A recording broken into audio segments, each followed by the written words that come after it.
In the distant future, in the year 4000, in the wake of the Robo-Trump and Hillbot wars of the 21st century, the world is a cold and dead place. But yet, the console wars still rage on. The Xbox holy shit, a giant fucking Scorpio, and the PlayStation Neo, the chosen one, remain. The Nintendo Wii U, me, and everyone else is but a distant memory. As the war for which is truly greater rages on, our humanity is lost. Somewhere along the way, we ask ourselves, what happened to us? Have we forgotten what it is to truly be human? But then, a distant signal. It's from the galaxy of E3. What? What's this? New and better consoles?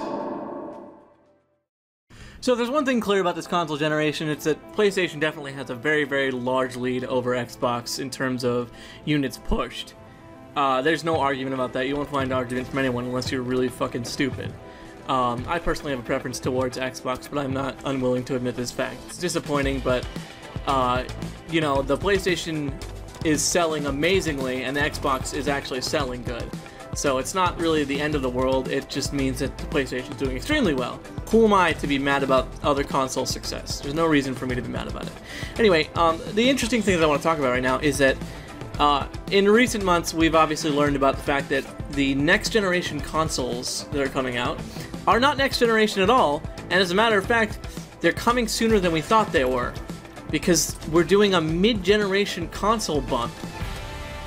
So essentially what this means is, I mean, if you don't already know, is that we're getting jacked up versions of the respective consoles that we both love to play. Now, the interesting thing is that the Xbox this time around is significantly stronger than the PlayStation, the upgraded PlayStation. The PlayStation 4 Neo has 4.1 teraflops of power, and obviously that's pretty good, but the Project Scorpio has 6.0 teraflops of power, and it might even be a little bit more than that. They just said it was 6 teraflops in the trailers. Might even be a little bit less, so I'm not gonna go ahead and assume anything. But anyway, you know, it's interesting that for once, it's interesting that this time around we're swapping things, and that Microsoft is actually going to have a significant power lead. And by the way, when I say significant, I mean a significant power lead, because this is actually a very big deal. And it makes me wonder, how well is the PlayStation Neo going to actually be able to play 4K games at 60 FPS, as well as VR?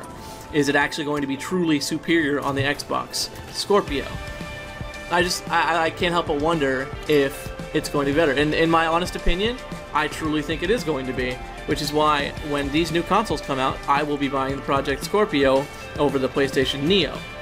Now, I don't know if you've looked at the consoles, but I have an interesting idea. This is honestly just my opinion.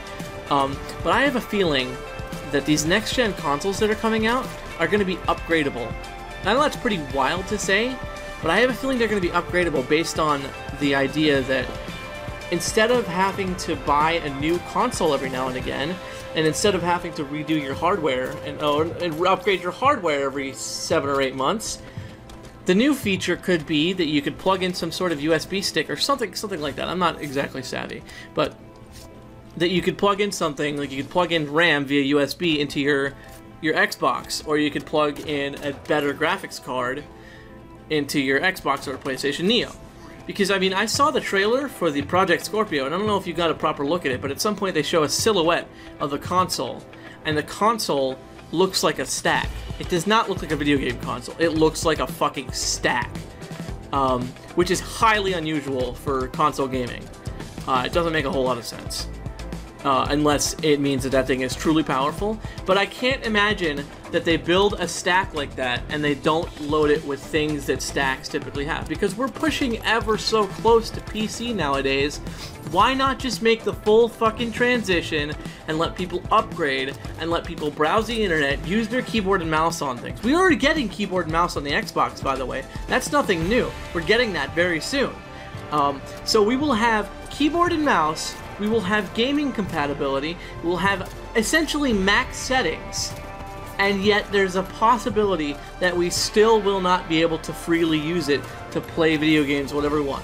I want to see the option to play Steam And I know that's fucking absurd, but when you have something this big and this powerful, and you have all of these features for it, when are you eventually just going to turn it into a fucking PC? Anyway, I know this is kind of an odd rant, but I just wanted to sort of launch this series, and basically every episode I'm going to tell an opinion about something, most likely just in the gaming-related genres, and I want to know what you guys think of this. I want to know if you guys agree with me, or what you guys think. What console are you going to buy? Are you going to buy the PlayStation Neo, or are you going to buy the Xbox Scorpio? Does the VR aspect of the PlayStation Neo interest you more than the Xbox Scorpio's potential Oculus support? Once again, let me know in the comments. Thank you guys so much for watching.